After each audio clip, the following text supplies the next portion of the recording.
Okay guys, here's what I got today. I got an iPod Touch, a 4th generation. The 4th generation is the only one with the cameras in them. What we got here, we got a smashed screen. I've already started to peel a little bit of this off. Now this screen is smashed enough that I don't think I don't have to use the heat gun. I'm going to try it without the heat gun. But on some of these, well, here's the new screen. And see, there's really delicate ribbon cables there, especially this one here. This is the one that really gets you because you got to tear a lot of it apart to get to that one. But this is what it looks like. And the LCD screen is actually glued right to it, so you don't want to just buy the screen, you want to buy it together. So what I'm going to do is take this, and I'm going to take, these are called spoogers, or spudgers, and I'm going to get underneath the glass. There's some tape, two-faced tape like around the edge here that glues these together. So I'm going to try to peel that all off of there and do it. But see, I got a paper towel down because as you're doing this, them little pieces of glass will go everywhere. Now the one thing to do, especially if you're going to heat one of these, you don't want to heat too much around this home button because you will warp it or crack it, okay? So what I'm going to do is try to gently peel off some of this glass. Okay, now whenever you get this opened up, if you start from this home button side, you want to make sure you have this in your hand, because whenever you come off with this screen, when you do get it off, what I did, I peeled the glass off and I got to where I got a good edge, and I pulled the LCD and the rest of the screen off. But when you do it, you don't want to jerk this real hard because there's ribbon wires attached. So you want to get it and try to keep the side. I usually keep my hand on it so that it doesn't separate, only comes loose. And then I pop it over.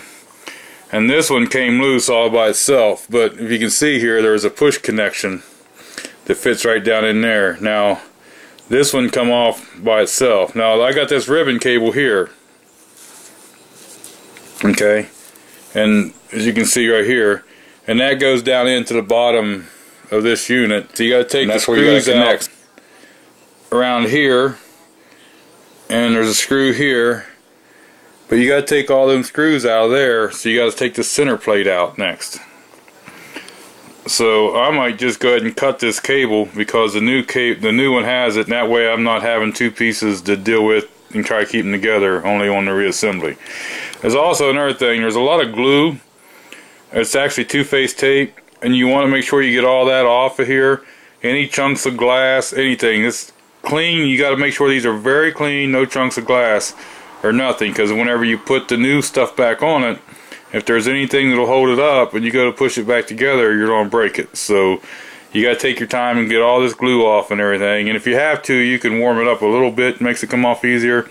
But if I can do it at all possible without, I'd like to do it just by peeling it up. Be careful when you're jabbing things in to try to separate. You want to make sure you don't go into different components and break them. So I'm probably going to cut this cable, and then like I said earlier, this is like a two-faced tape, as you can see here. So if you can get a place peeled up and get it going, you can just peel a lot of this gluey tape, which I'm trying to do is left-handed and look through the viewfinder. But you can peel a lot of this off of there, okay, just by hand. You want to make sure you get all that off of there, okay? The other thing is, here's your home button. Okay, I still got to take and get some of the tape and the glue off around it. There is the home button there with a little rubber ring around it, so you want to make sure you don't damage that. Okay, now see this metal piece right here? You have to take that off too, because that's not included with the new screen. Okay, now there's a bunch of screws here that holds this center plate in. We got to take all those out. You want to make sure you keep those in order because they're not all the same size. So just make something and keep them in order. Okay, now that we got that all apart, we got all these screws out. There's the 3 here, 1 here, here, 3 across here. But once you get all them out, then you want to take your spudger and you want to get it in here against the edge of the metal, underneath of it, and then I usually try to tilt up so I slide in against the metal, and then it'll get that plate right off there for you. The back half anyway. I don't know if I can do this one-handed.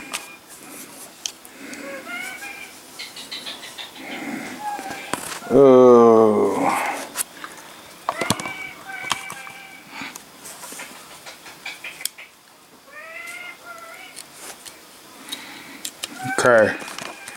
Now if that part's loose, I'm going to come up here and go right underneath it right here, and then I'm going to roll with this a little bit and try to get the gluey stuff off of there. So, okay, now the other thing to watch is right here on this front corner. You got this copper stuff here. I already pulled it back. You want to be careful not to tear that. And then that comes off. Okay, there's a screw right here in the front. Okay, which I've already got out there. So you got to take it out. And then you got to really be careful you don't break that. Like again, once I can't do this one-handed, so I forgot to tell you. I don't know if you can see it or not, but right there in the corner is a spring. Focus. In the corner right there is a spring. You definitely do not want to lose that spring either. Okay, now what I've done is after I got that screw out, I went right in here underneath the board and picked up a little bit, and I got this side of the thing pulled up. Now this, where's it at? This copper foil tape is wrapped around this thing right here, and under on the bottom side is where that wire plugs in. Okay, and I'll give you a shot here of the connector. See, now that's the connector.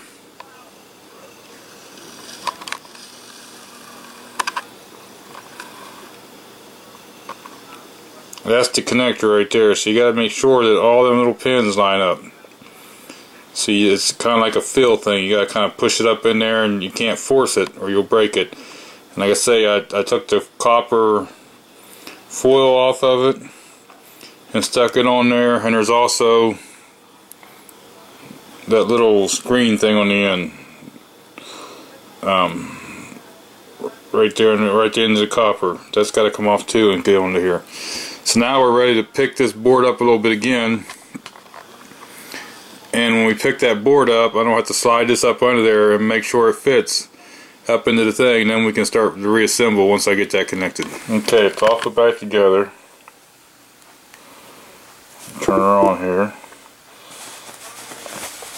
Sorry I didn't get footage of me putting it back together much, but I gotta get me a little tripod or something, because it's hard to hold this camera and try to do something like that with one-handed. These are hard enough to do two-handed.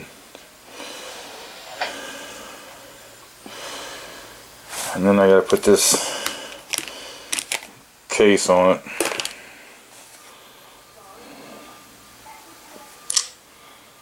And as you can see, it all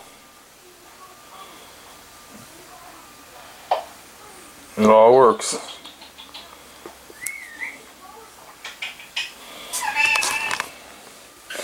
So there you have an iPhone 4 or iPod 4th generation screen replacement. Thanks for watching.